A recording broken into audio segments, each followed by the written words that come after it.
my Feel Good Breakfast Show. Welcome back to Feel Good Breakfast Show. This is Expresso and you're live at S3, and we are responsible for owning our own future, of course. But when it comes to the tips and tools we need for that ultimate success, the professionals are there to lend a helping hand, as they always are. Now, here to delve more into the topic is our panel of experts. We've got Kristen Wolfenden, of course, from the founder of Tutorific Academic Tutoring Center, Tolani Maposa, tutor at Teach Me Too, and Megan Odia, an educational psychologist. I mean, could you find a better panel? Of course not. We found them for you, which is so important. But welcome, everybody. How are you guys ready for your exam with me? Mm-hmm. You see, that tension, that's what a lot of people are feeling at the moment. But of course, this is about success. And I mean, this time of the year, we've got a lot of those end-of-year exams and that sort of thing happening. But when it comes to being prepared, I think this is the most important thing. This is why we have a panel. So let's go to Tutorific first and foremost, Chris. When it comes to being prepared, right, the preparedness, I think they always look at book prepared. Good stuff. But no one ever really speaks about the other parts of preparation. You know, there's setting up, creating a good context to make sure that the information can be absorbed appropriately, etc. So let's look at the word preparation and being prepared. What does that mean to somebody of your particular context being a part of Tutorific? Well, I think being prepared means having all the information, the confidence that you need to go into the exam.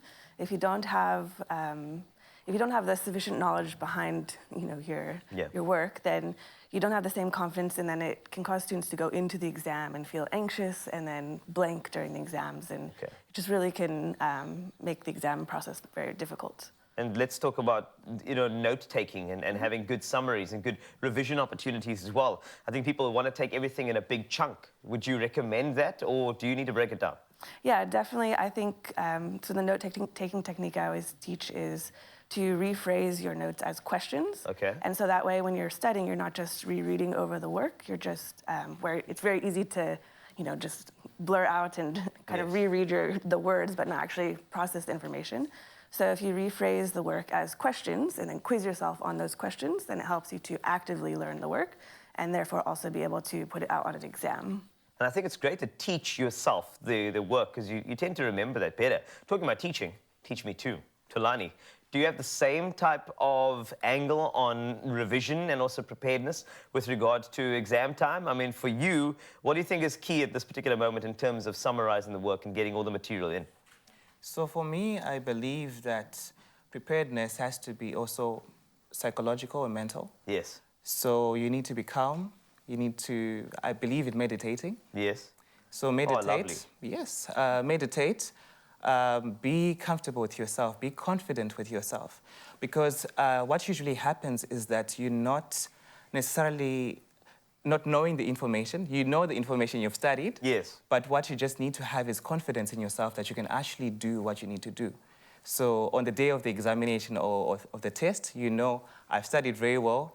I know everything that I've done. I just need to believe in myself that I can deliver. I can sit in there. I can just let information flow.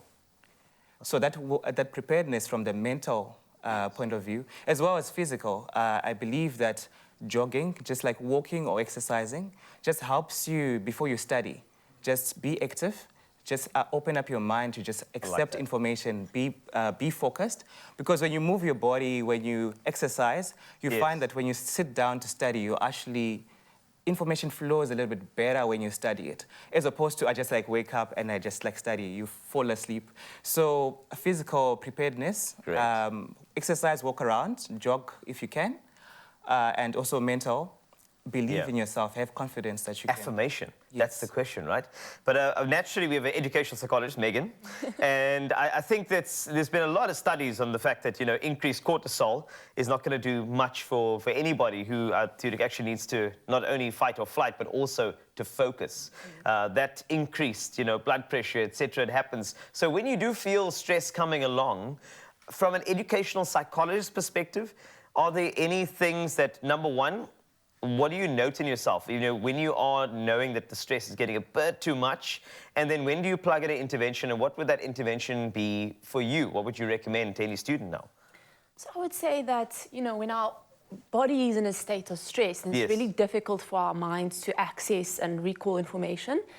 So some of the things that we would do, for example, is breathing exercises. It's really about regulating your body so that you are able to access that part of your brain that can recall and remember information. Yes. Our bodies and our minds are quite amazing, but naturally, if you're in a state of fight or flight or your nervous system is extremely activated, it's very difficult for you to recall and access information. So I would say, number one is actually to get your body to a point where it's feeling calm and regulated, and we do that through breathing, for example. Like Tulani's mentioned, exercise, things like that. If you can feel your anxiety levels are going up, even during an exam, things like breathing can just help you to regulate your system so that you are able to then access that part of your brain that is able to recall the information. So in light of all of this, I feel like sometimes prevention is better than cure. So just to get back to you, Kristen, in terms of time management, what would you recommend, obviously pre-exam, in terms of managing your day and your time? Because it's always good to have some sort of a schedule. In fact, that actually calms you down, knowing that you have a to-do list. So any recommendation for students in terms of time management at this particular stage? Yeah, I find with time management, it's really hard to just say, I'm going to study for 3 hours and not have any concrete goals. It makes it feel really overwhelming, and it can make, when students feel overwhelmed, then they can just kind of give up. So I like students to break it down into specific things that they want to cover, so specific goals that they have, like, you know, I'm going to go over these specific notes, I'm going to try this past paper, I'm going to do these, you know, exact things, and that makes it something that you can check off a to-do list, and therefore you need to get that sense of satisfaction when you're checking it off, and it also can help keep you motivated and keep you studying. Time management is very, very important. That also drops the cortisol levels quite a bit if you know that you have a to-do list to tick off, including meditation, including identifying, checking in with yourself as well, I would believe is also very, very critical to kind of know where you stand. I'm going to exercise my time management now and say that thank you so much for joining us. It's been amazing, all three of you. And to every single grade 12 who is writing, we just want to say that we have your back. We are looking after you in the best way we can. And on your Feel Good Breakfast Show, we'll bring in experts like this for any tips and tricks that you require. We have got your back. All the best, good luck, and remember, meditation, affirmation, time management, take it into small bites. You will be fine. We are going to create that safe space for you right here on Expresso.